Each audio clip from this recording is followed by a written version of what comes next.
Hey people, yeah, it's me, Bob here. I've just watched Raw and everything, but I'm going to do 2 videos, so I decided to talk about TNA No Surrender first. Yeah, I really enjoyed it, basically. A lot of stuff was booked in a logical fashion. First match, Team Pac-Man and Sting and Angle. That was kind of what you'd expect of it, really. I mean, to me personally, Pac-Man shows no fucking charisma whatsoever. I mean, people like Mike Tyson and Dennis Rodman, when they were in WWF and WCW, I mean, they already had like characters, and I suppose because those two were like worldwide renowned, then they'd like have some interest. But I don't give a fuck about Pac-Man. Like, he can't talk for shit. And basically, like, it's just a bit of a screwy match, just for them to get the titles, and it was done as well as it could be. Probably not the greatest match, but hey. And then there's Rhino and James Storm, which is definitely an improvement over like probably like maybe one of the best matches they had. It was very slow burning and that, and there was a diamond cutter onto the chair by James Storm onto Rhino, and ended up with Rhino goring James Storm through a table, and Rhino getting a win for the first time in whenever the fuck I can remember. I really loved seeing Rhino win for a change. Brilliant, brilliant, brilliant. Yeah, then it was Kaz versus Robert Roode. Another slow burning match, but when Kaz was on the offensive, things picked up. Robert Roode had he has a very 80s style about him, and that I suppose a lot of people could consider it boring, but you know, he's like got a very 80s gimmick. I don't know whether you could call it dated or not. I think personally he's better at doing promos and stuff, but hey, yeah, pretty good match. Kaz did a nice flip over forward roll moonsault thingamajig out to the outside. Robert Roode got the pin with the payoff perfect plex thingamajig. It was all cool.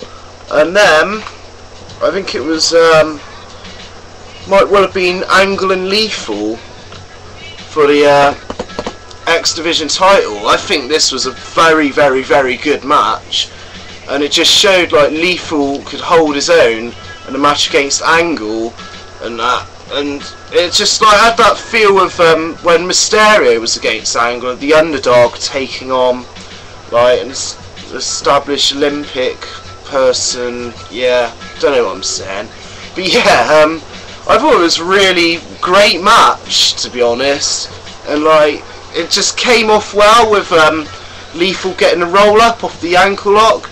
It was booked very well, and I just loved it. I was like, yay, mark it out and whatever. So I really enjoyed that one. And then it was Black Rain and Chris Harris, which was the only real bullshit of the night, to be honest.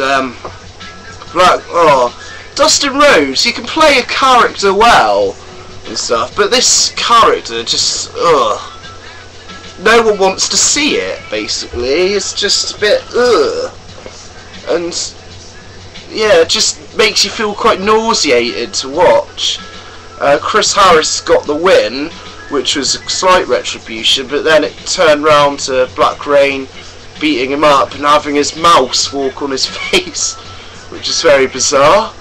And there was a gauntlet match, tag team gauntlet. This kind of worked like a Royal Rumble, but not quite. I really enjoyed this, especially seeing as VKM didn't win like I predicted. Yeah. Ended up with AJ and Alex Shelley. Therefore, Motor City Machine Guns took on Tomko and AJ. And I love this. This kind of match made Motor City Machine Guns look like a real great team, like actual contenders and title worthy, which is unlike how it was when VKM squashed them a few weeks ago, apparently. But yeah, I enjoyed this one. It was cool. AJ and Tomko got the win, which is quite realistic, I suppose. And there was Joe and Christian, which is probably like one of the other best matches of the night, along with Lethal and Angle. Yeah, just all their general moves that Joe and Christian do, like backward senton, the running boots from Joe and all that. Christian being sneaky a lot of the time.